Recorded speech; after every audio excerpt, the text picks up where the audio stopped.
বসুন্ধরা কিংসের অসহযোগিতায় ব্যাহত হচ্ছে জাতীয় ফুটবল দলের ক্যাম্প। জাতীয় দলের জন্য 10 ফুটবলারের ছাড়পত্র দিতে কিংসকে আবারও চিঠি পাঠাবে বাফুফে। জাতীয় কমিটির জরুরি সভায় কিংসের কর্মকর্তাদের সঙ্গে বাফুফে যোগাযোগের চেষ্টা করলেও কোনো সাড়া পাওয়া যায়নি।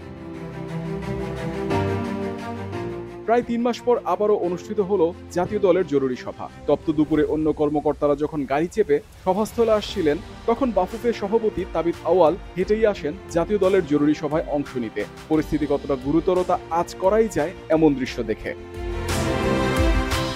নেপাল সফর সামনে রেখে চলছে জাতীয় দলের প্রস্তুতি ক্যাম্প। তবে কোচ হাভিয়ার কাবরেরা অনুশীলন করাচ্ছেন বসুন্ধরা কিংসের ফুটবলারদের ছাড়াই। জাতীয় দলের মূল ভরসা যারা, তাদের অনুপস্থিতিতে ক্যাম্পের গতি কতটা ব্যাহত হচ্ছে সে নিয়ে প্রশ্ন উঠেছে।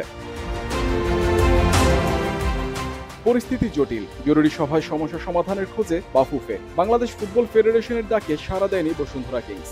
সভায় উপস্থিত ছিলেন না কিংসের কোনো কর্মকর্তা। এমনকি জাতীয় দল ব্যবস্থাপনা কমিটির সহসভাপতি হয়েও অনুপস্থিত ছিলেন বসুন্ধরা কিংস প্রেসিডেন্ট ইমরুল হাসান। এমন পরিস্থিতিতে 3 সদস্যের কমিটি গঠন করেছে বাফুফে, যে কমিটি বসুন্ধরা কিংসকে খেলোয়াড় ছাড়ার জন্য পুনরায় চিঠি পাঠাবে। এরপরও কিংস যদি ফুটবলার ছাড়তে আপত্তি জানায়, তাহলে কঠোর সিদ্ধান্ত নেবে বাফুফে।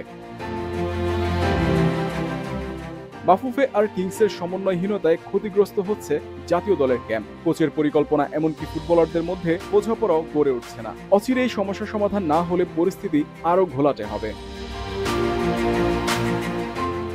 জাতীয় দলের সিংহভাগ ফুটবলার বসুন্ধরা কিংসের। ক্লাব থেকে বাফুফের সহায়তা না পেলে কম্বিনেশন সাজানো কঠিন হবে কোচ কাবরেরার জন্য। দেশি ফুটবলারদের নিয়ে যদি নেপালের বিপক্ষে সেরা প্রস্তুতি না নেওয়া যায়, তাহলে হংকং ম্যাচের আগে চিন্তা বাড়বে ম্যানেজমেন্টের। হামজা প্রাথমিক স্কোয়াডে থাকলেও নেপালের বিপক্ষে খেলা নিয়ে আছে সংশয়। ক্লাব ফুটবলের ব্যস্ততার কারণে শেষ পর্যন্ত জাতীয় দলের সাথে নাও থাকতে পারেন। সমিত সোমকেও নেপালের বিপক্ষে পাবে না বাংলাদেশ। আগামী 6 ও 9 সেপ্টেম্বর নেপালের বিপক্ষে 2টি প্রীতি ম্যাচ খেলবে বাংলাদেশ।